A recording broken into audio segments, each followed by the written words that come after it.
how are we coping with Google betraying publishers and becoming the publishers themselves?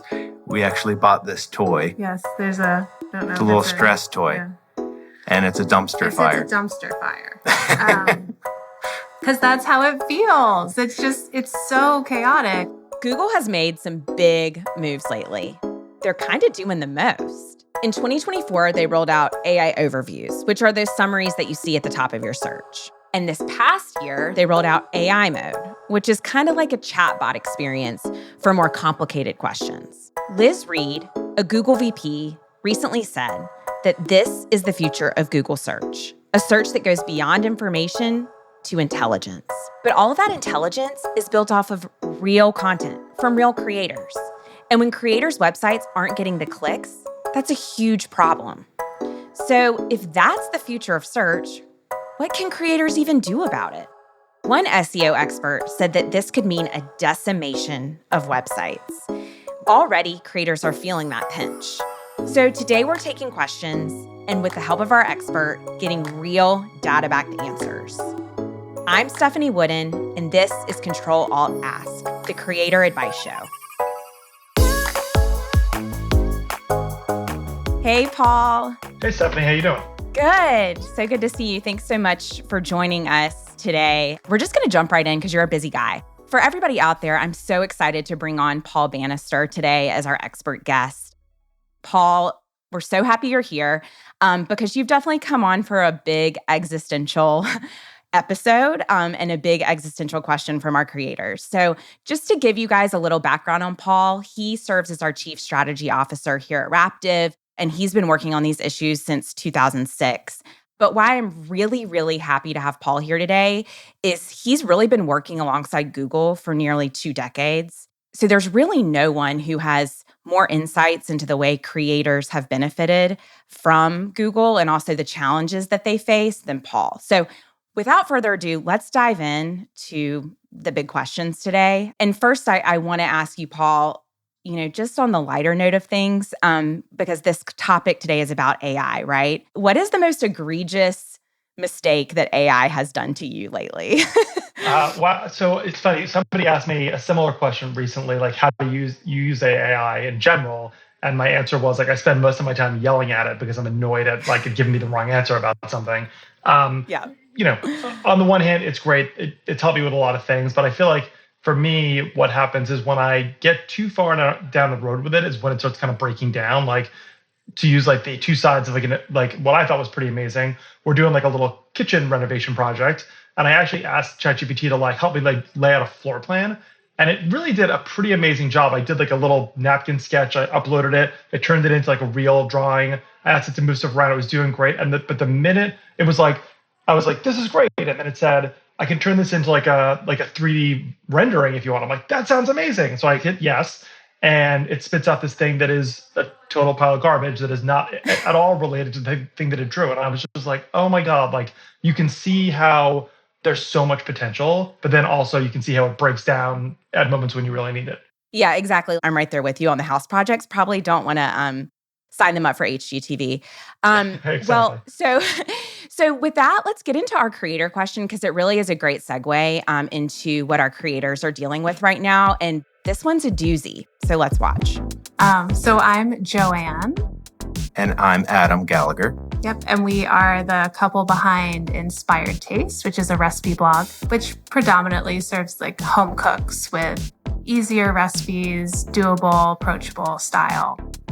We started in 2009, so we've been around a while, and we've gone up and down as many times as you can think of as far as traffic and size. We've done it all. More recently, though, the way that Google is putting their AI products at the top of search, like the AI overviews and then their AI mode, it just feels totally different. This is totally different to algorithms that can rock our traffic or rock our business a bit. We're starting to see AI mode or AI overview stuff graduating into search. You'll say inspired taste hummus recipe, inspired taste potato salad, and you actually start to see the most troubling is the default response being, here is the full recipe from Inspired Taste. It's our recipe, and they're providing it above us on a branded search. I mean, that person Googled inspired taste potato salad. Like, of all the searches in the land, like, why would that not be a clear request to come to Inspired Taste?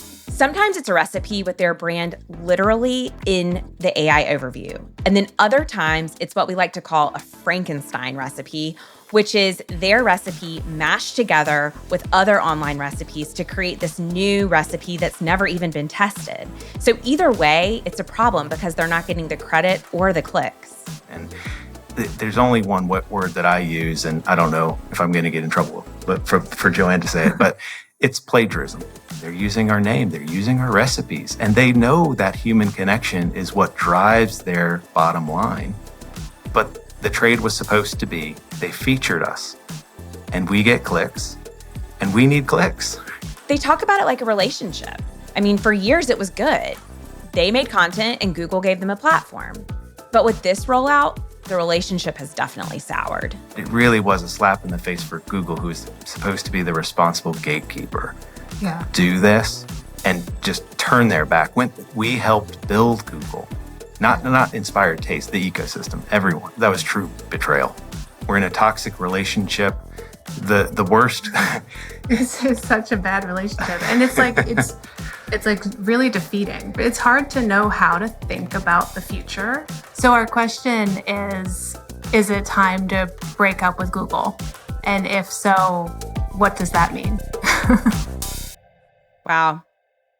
So they obviously have some big feelings, Adam and Joanne. Thank you guys so much, by the way, for the question. What do you think when you hear that, Paul? I mean, just kind of first reaction, because I think they're really articulating what so many creators are going through, right? It's a real challenge and pain point for people. I think that on the one hand, we've all seen this story before. Facebook used to drive lots of traffic. That's gone effectively to zero. Pinterest used to drive a lot more traffic. That's gone down pretty significantly.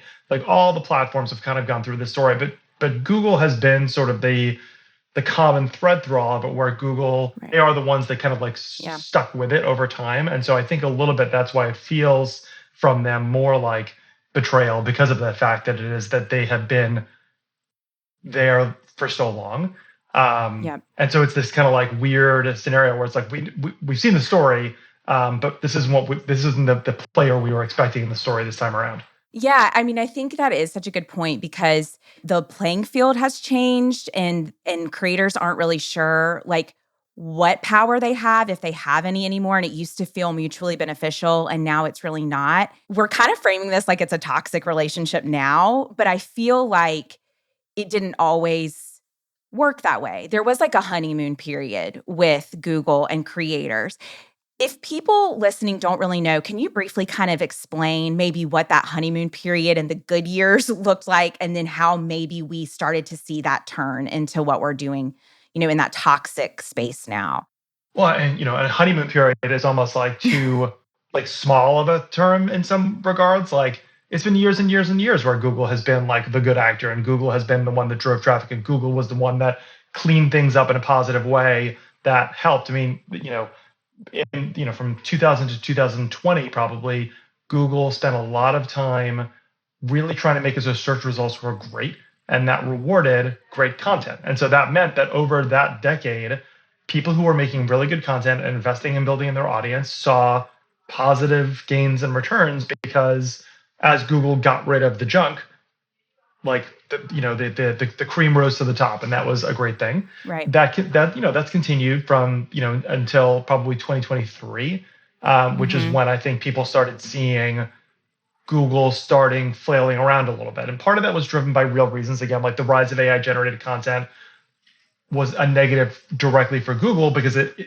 impacted search results, and it was bad content was appearing in places it shouldn't. So they wanted to get rid of that. But there were all of these unintended consequences and sort of collateral damage that came from those changes, where people who were making good content started getting hurt. And now, we're certainly seeing it in different verticals where as Google does roll out the AI overviews, AI mode features more and more heavily, people see more and more and bigger issues. I mean, Adam and Joanne's point, in some ways, it's a great example of the problem, but it's actually like quite small. Like food sites so far as a vertical from the data we have not been that heavily impacted in aggregate from the AI changes. Like it's Oh, that's coming. We should interesting. not expect that it won't. Whereas other verticals like travel and personal finance and things like that have been hit much, much, much harder by those changes. And you can kind of see that in the data. So it's been this very kind of verticalized rollout. Right. So when you say the changes, are you saying like AI overviews specifically? And kind of take me through, like maybe for because this is great that we're talking about maybe non-food as well. Like, take me through what that would look like for a travel site, um, being hit with an AI overview and what that could look like for not only the user experience, but then the creator as well. Yeah. So we have data. It's not our data. It's from SimilarWeb that's specific to news as a good vertical. And it shows that when AI overviews rolled out, I forget the exact date, you see a huge increase in what's called zero-click search, which is when somebody goes to Google, but they don't click out. And that's been Yeah. happening. We'll talk more about zero-click search in a minute, but that number Okay. goes up and traffic to news sites goes down. It's like and you can Mm, see the line where AI overviews launches. So it's like while there are other features that matter like AI mode and like other things that are having an impact, the single most impactful feature so far is AI overviews. I mhm. will say though, there is, I think, a lot of room for hope and optimism. Certainly the road will be bumpy right now, but other things we've seen is that in certain verticals, we've seen some early data points that creators who pivoted to create a different sort of content within that vertical started winning more. But like this is Yep. the beginning of seeing like some green shoots that like there may be ways to get ahead of the system here if you're smart about the way you make content. Does Google have like their kind of party line of how and why they're doing this? Like, this is helpful for the user. I've heard that. Yeah. If you ask any person at Google, they will say it's all about the users. Right. I think that the reality is that these days, more and more, it's all about the shareholders. And Hmm. Google is facing what shareholders believe to be an existential threat that it has never faced before, which is OpenAI will kill them unless they Right. get their act together quickly. And so, whether things are good for users or bad for users or mediocre or whatever, Google has to push hard on AI and has to act like it's doing lots of things, kind of regardless of whether or not it's a good idea, while also not blowing up its existing business. They've done a very good job of that so far in terms of saying they're doing all these AI things, but actually still just making tons and tons of money from search, which is Search. where they make all their money, and Yeah. and Bread and trying to butter. figure out how exactly like how do you thread the gap between the search world and the future AI world that we don't know what looks like yet. Yeah. Well, when we're thinking about content creators, because of course, like I said, content creators care about what users, how they're interfacing with their content. Is there anything that they can kind of think about when they're building out the user experience for their sites? I think that it's a really it's almost one of the most important questions I think is that and to some level I think we'll gloss on the surface here because there's so much deep Yeah, stuff to go yeah. into. Well, we could really dig in. I mean, how many episodes do we have, Paul? But Yeah, exactly, exactly. Um, I think that one big thing is not assuming that you know your audience and not assuming that you own your audience because to some level like for most people you don't own your audience your audience right, if you get a lot of search traffic, Google owns your audience and right, Google giveth and Google taketh away, like for sure, regardless of all these changes and whatever going on right now specifically. And what that means, in my opinion, is that you got to treat every person to your site as if they're like a rare and unique butterfly that you need to take very special care of. And how do you turn those people like there's a mentality of like if I get a user to come to my site, how do there's a way of thinking about it that's like how do I extract the most value out of them today? And I think yeah, that's been effective for a long time. And I think we have to change our thinking to how do I make this person love me so they want to come back time and time and time again and think less about totally. like today and more about the longer term. So I think that's a really kind of important thing is not assuming that you own your audience and making the most of every single person that comes to your site for the future. I think that's such a good way of thinking about it because if you think about like magazines from the early 2000s, late 90s, mid to late 80s, they had such dedicated readership. And I kind of think about our Yeah. creators in that vein. that they are brands with very loyal audiences who subscribed every month, got it delivered, couldn't wait to crack it open. It's like creators maybe should think about their audience in that same way. Like these people want to subscribe to you. If they love their content, they want to continue to receive it. And they're your community. Yeah. Just one other thing to add. When a person shows up to your site, you want to get them to sign up for your email newsletter, and you want to get them to read the piece of content all the way through, and you want to get them to, save the piece of content. You want to get them to remember your brand. You want to get them to click to something else. You have all these different goals that you have to, that feed into the user experience. And I think the collective we and what I would say to an individual as well is like, make compromises and make hard choices and say, what do I really want? What's really the most valuable thing? Even if, again, like I lose a little bit today, that's going to build my brand, build my connection with this person over time. And how do you make those hard choices and not try to like kind of throw everything against the wall and see what sticks kind of approach? I think that's really good advice because I think right now there's a lot of creators who feel like they're throwing spaghetti against the wall and don't know exactly which way to turn. I mean, how long has SEO been the biggest strategy and the biggest tactical thing that creators knew that they could do? And now it feels like the rules of the game have changed. And, I've spoken to some creators anecdotally. I work with creators every day and who've spent maybe 50%, maybe more of their time focused on SEO. So I'm curious, is there anything else, or should they still be prioritizing SEO? It's a hard question. I think that you can't not prioritize SEO for the time being, but I do think maybe focusing on it in a different way is valuable. Something I've been talking about for years and you've been talking about and others have been talking about is like the importance of your brand.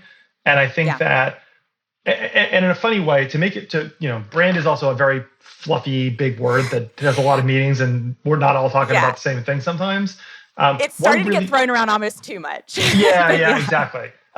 For me, to make it like super tangible, I think a lot of the time it's like focus on your social. Not because social will get you a lot of traffic, but because social is the way to truly engage in a more one-on-one basis with people and find who loves you and get them to care about you and think about you. Because I will say, when we look at our data, the sites that are that continue to do the best year after year after year and are the least impacted, not never impacted, but the least impacted by search changes are the sites with big social, because having a big social often means you have a big brand, which often means, which is a great input into Google's algorithm, one of the strongest inputs. And so not only will you rank well in search, but people just, as Adam and Joanne mentioned, people search for inspired taste because they like the recipes there. Right. That's the almost the ultimate incarnation of brand, is when the person knows your name, and it's even better when they go straight to your website, but they type you into Google and because they want to go there. Like that's a really, really good thing. And so I do think focusing on your brand and tangibly focusing on your social is pretty important. Yeah, that's a great point. And one maybe I didn't think you would say, because it is interesting. Like you said, it doesn't increase traffic necessarily, but it is something, it's, familiarity driving, it's engaging, it's community driving. So I think that's a great point. And it's weird. It's like with Adam and Joanne, I felt so bad because I'm like, wow, people know you enough to put inspired taste in a search for you. And then it's spitting out Frankenstein recipes, which is a really big bummer for creators. For sure. So, thinking about that, there is a lot of fear, and I could sense the fear that they had. I mean, I think I quoted this, previously, but as a decimation of websites, I know that seems like a really strong word, but, there's been those terms thrown around, extinction level event, all of that. Mm-hmm. Do you agree with that assessment when we think about like the fear that creators are feeling right now? So I'll say like a backwards looking thing and a forwards looking thing. I think the answer is no. And I'm optimistic. I think that, so one, this has played out, forgetting about AI, this problem has played out in many verticals over the last 15 years with this concept of zero-click search. I don't know exactly the first place that it happened, but it used to be that if you wanted to get the weather, you had to go to weather.com or AccuWeather or some other service like that. And then one day, Google started putting the weather in search. That crushed traffic to weather sites and weather apps. It happened again with sports scores. It happened again with stock prices. It happened again and again and again and again in all different verticals. And yet, weather.com and AccuWeather still exist, and Right. ESPN still exists, and plenty of great, large and small content creators live in these other verticals that have had this exact same problem pass through over the years. And so a little bit, I think like that's like the backwards looking view. I think the forwards looking view is that, I think the future of the web is bright. I think it will look different. It will be a bumpy road to get from where we are today to the future. But I think it will be even higher quality. It will be even better. It will be people who really understand and are connected to their audience, and people who are really passionate about content creation on the one side, and on the other side, users and people who are really connected and passionate about creators. And so I think that's where we're going to, and I think that's a better place. But again, it's certainly going to be bumpy on the way there. Yeah, and I'm curious, like what does that split kind of look like? Like when in 5 years, do you think that when people go to type in inspired taste chocolate chip cookies, are they going to still be getting spit out Frankenstein, or do you think Google is going to kind of have to course correct this? And what will it take really for Google to kind of figure this out? Yeah. I think that Google AI is getting better and better. So I think it will do a better job. So I think Frankenstein things will become less and less and less.